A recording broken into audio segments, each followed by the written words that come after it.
오늘은 제 터키런 마지막 화를 찍으려 합니다. 그래서 많은 분들이 궁금해하셨던 제 터키런 성적표를 오늘 공개하려고 합니다. 크로아티아 물가는 거의 서유럽 물가더라고요. 제일 돈을 아낄 수 있던 나라이지 않았나. 이때 제가 베드버그를 물려서 사람이 살 곳이 아니에요. 거기 생각 없이 다니긴 했네요. 그래서 이 모든 비용을 더하면 그래서 터키 항공이 100만 마일리지를 줬냐 안 줬냐?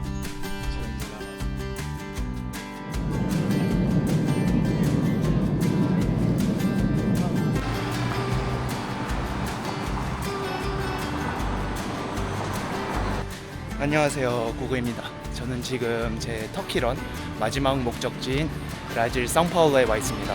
사실은 도착한 지 한 달이 조금 넘게 됐지만 그동안 미뤄왔던 편집과 운동을 하고 다음 여정을 준비하면서 나날을 보냈습니다. 제 터키런 마지막 화를 찍어보려고 하는데요. 인생의 첫 번째 배낭여행을 동유럽에서 시작을 하면서 우즈베키스탄 역사에 감탄을 한번 하고 미국과 호주 발전과 물가에 또 한번 충격을 먹고 이집트 호기꾼들과 사투를 벌이기까지 그 모든 여정은 오늘 여기서 막이 내립니다. 그래서 많은 분들이 궁금해하셨던 제 터키런 성적표를 오늘 공개하려고 합니다. 네, 일단 노트북의 힘을 한번 빌려서 말씀을 드려보도록 하겠습니다. 네, 정확히 99일간 바쁘게 여행을 했고 많은 분들이 궁금해하셨던 터키런 결산을 이제 보여드리도록 하겠습니다. 일단 모든 지출은 엑셀에 기록을 해 놨는데요. 시간 순으로 나라마다 얼마나 머물고 어디에 소비를 했는지 간략하게 정리를 해봤습니다.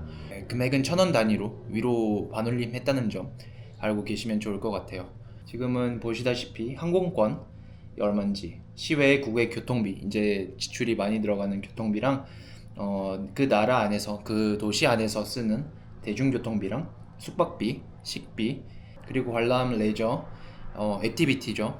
그쪽으로 쓴 금액도 따로 표기를 해놨고, 그리고 기타는 그 전 사항에 들어가지 않을 만한 것들, 자지부리한 것들을 표기를 해봤습니다. 그리고 맨 밑에 항공권 제외 비용이라고 표기를 해놨는데 이거는 제 생활 물가, 생활에 얼마나 썼는지 알아보려고 항공권과 시외 국외 교통비를 빼놓은 금액입니다. 그리고 밑에 그 빼놓은 금액에서 하루 평균치는 얼마였는지 이렇게 정리를 해봤고요. 일단 첫 번째 나라 헝가리 3박을 지냈고요. 7월 15일에서 18일까지 항공권은 82만원, 시외 국외 교통비는 없었습니다. 대중교통비가 12,000원, 여기 공항에서 시내까지 들어가는 버스비가 거의 만원이었고요. 숙박비는 45,000원, 그래도 저렴한 편에 속했습니다. 식비는 11만원, 식비가 이 나라가 조금 비싸더라고요. 첫 번째 나라여서 그랬는지 좀 들떠가지고 다소 비싼 식당에 들어가서 먹지 않았나 싶습니다. 관람 레저는 4만원. 헝가리를 3일 동안 생활하면서 지불한 비용이 207,000원입니다. 하루 평균 69,000원으로 마무리를 했습니다.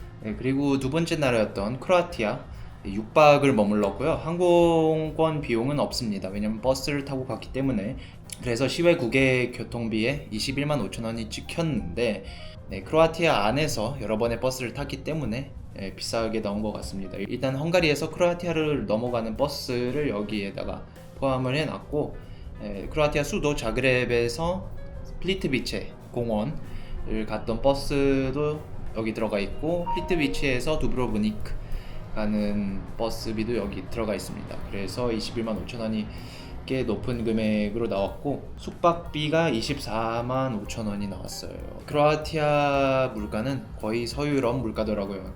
그래서 무엇을 하든 20유로부터 시작을 해서 꽤 비싸게 느껴진 나라입니다. 그리고 성수기라 숙소도 하루에 한 40유로까지 내봤던 걸로 기억이 나네요. 식비도 꽤 비싼 편이었고, 관람 레저도 한 40유로씩 했으니까 비싼 편에 속하는 것 같습니다. 하루 평균 10만 7,800원을 썼다는 걸로 나옵니다. 그리고 크로아티아 다음으로 간 나라는 알바니아인데 거기서는 7박을 머물렀습니다. 여기선 또 항공권은 없고요. 버스를 탔고 10만 5천원을 지불했습니다. 그래도 숙박비는 7박에 10만원이었으니까 그래도 저렴한 편에 속하는 것 같고요. 식비가 많이 저렴했습니다. 이날은 7박을 머물렀는데 43,000원이 나왔다는 건 말이 안 되는 가격이고, 물론 제가 알바니아에서 편집을 많이 했습니다. 거의 7박 중에 5박은 편집을 한 것 같고 이틀을 돌아다녔는데 그때 식비를 많이 아꼈던 것 같고, 기타 중에 145,000원은 하드디스크를 하나 샀습니다. 그래서 알바니아가 제 터키런 하던 중에 제일 돈을 아낄 수 있던 나라이지 않았나 싶습니다. 여기서 하루 평균의 하드디스크 비용을 빼면 23,000원으로 하루를 넘겼던 걸로 나옵니다. 네, 근데 여기서 숙박비가 13,000원 정도니까 하루 만원 챌린지를 매일 하고 있었던 게 아닌가 싶습니다. 그리고 그 다음 나라죠, 북마케도니아를 갔었고 9박을 지냈습니다. 알바니아에서 버스를 타고 넘어갔고 오흐리드로 갔었죠. 네, 티라나에서 오리드까지 가는데 한 3시간 정도, 서너 시간 정도 걸렸나 그랬을 거예요. 그래서 버스비가 비싸진 않았고 숙박비도 20만원이 나온 이유가 오흐리드가 수도인 스코페보다 물가가 2배 정도 비싸더라고요. 그래서 숙소 1박에 20유로까지 준 걸로 기억이 나고요. 식비도 오흐리드가 조금 비싸긴 했습니다. 스코페 넘어가서 많이 저렴해지긴 했지만 그래도 오흐리드에서 돈을 좀 썼다. 관람 레저도 웬만하면 다 오흐리드에서 쓴 거다 라고 보시면 될 것 같아요. 네, 하루 평균 5만원 정도로 나왔습니다. 네, 바로 다음 나라가 불가리아입니다. 불가리아는 오래 있진 않았고 스코페에서 불가리 소피아까지 가는데 버스가 생각보다 비싸더라고요. 45,000원이 나왔고 나라 안에서 돌아다니는 트램 비용도 엄청 싼 편에 속하진 않았던 것 같습니다. 4-5번 탔나? 근데 9,000원이 나온 거 보면 1회에 거의 2,000원 언저리라는 소리죠. 숙박비도 엄청 저렴한 편은 아니었습니다. 식비는 9만원. 제가 비싼 식당을 한번 간 걸로 기억이 나서 9만원이 나왔던 것 같습니다. 불가리아에서 하루 평균은 68,000원을 쓴 걸로. 다음 나라가 튀르키예였는데 기차 타고 넘어갔죠. 네, 슬리핑 기차였는데 잠을 제대로 자지도 못한 슬리핑 기차였는데 65,000원.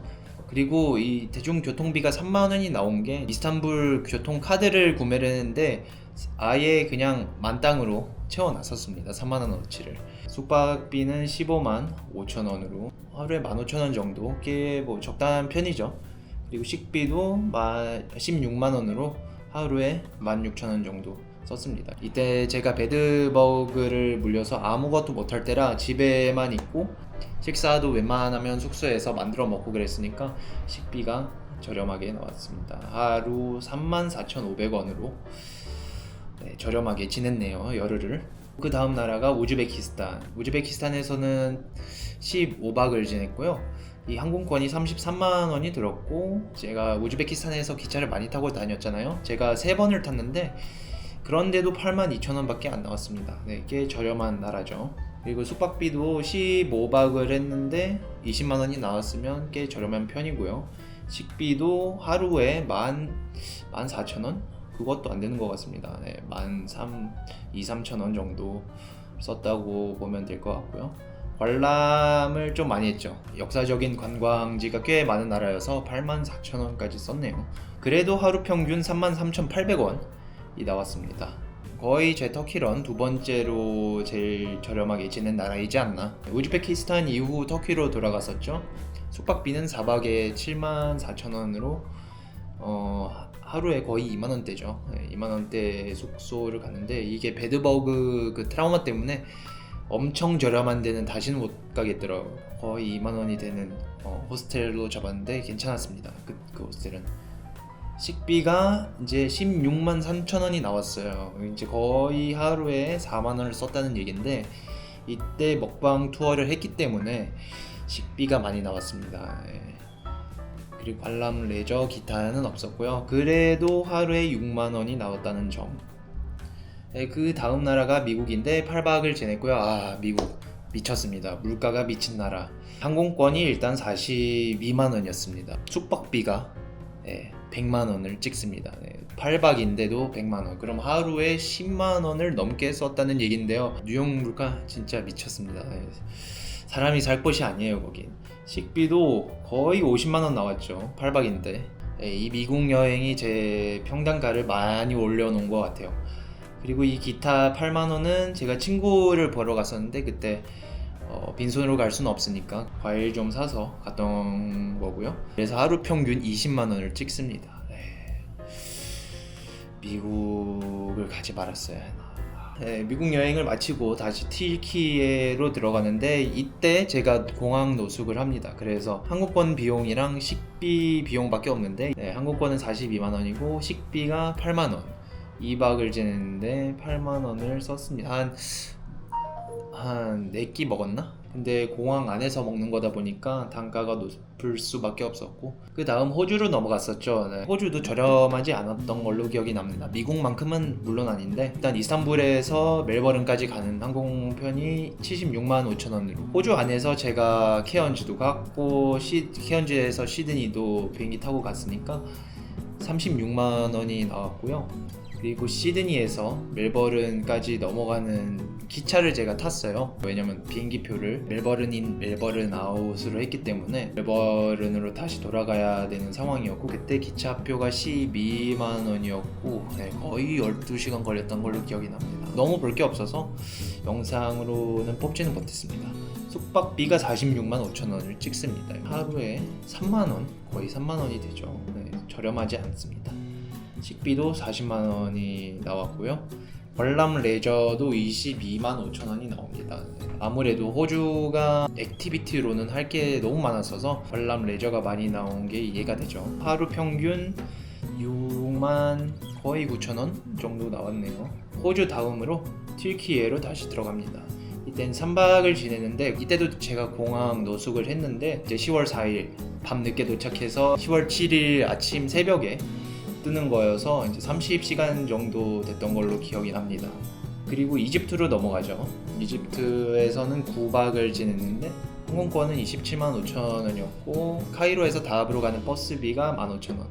대중교통비가 9만 8천 원이 나온 이유는 택시를 너무 많이 타서 우버비가 많이 저렴한 편이긴 한데 우버만 타고 다니니까 이렇게 됐습니다. 생각 없이 다니긴 했네요. 숙박비는 11만 5천 원으로 저렴한 편이었죠. 이집트에서 처음으로 제가 호텔을 들어가게 됩니다. 방을 혼자 쓰게 되는데 그럼에도 불구하고 숙박비가 11만 5천 원이 나왔습니다. 그래서 꽤 저렴하게 지냈던 것 같고 식비가 24만 원으로 하루에 2만 원, 2만 5천 원이 넘는 금액을 썼네요. 다합이 너무 관광지다 보고 세계 각국의 사람들이 오니까 맛있는 음식이 많더라고요. 그래서 다합에서 특히 식비를 많이 쓴 것 같고요. 기타가 54만 5천 원이 나왔는데 이 중에 40만 원이 프리다이빙 강습 비용입니다. 어떻게 보면 저렴하지 않은 자격증이라고 보시면 되는데 이제 앞으로 제가 물놀이를 더 잘할 수 있을 것 같아서 아깝지는 않습니다. 왜 14만 5천 원이 더 찍혀 있냐고 물어보시면 다합에서 $100 도난을 당했습니다. 그때 환율로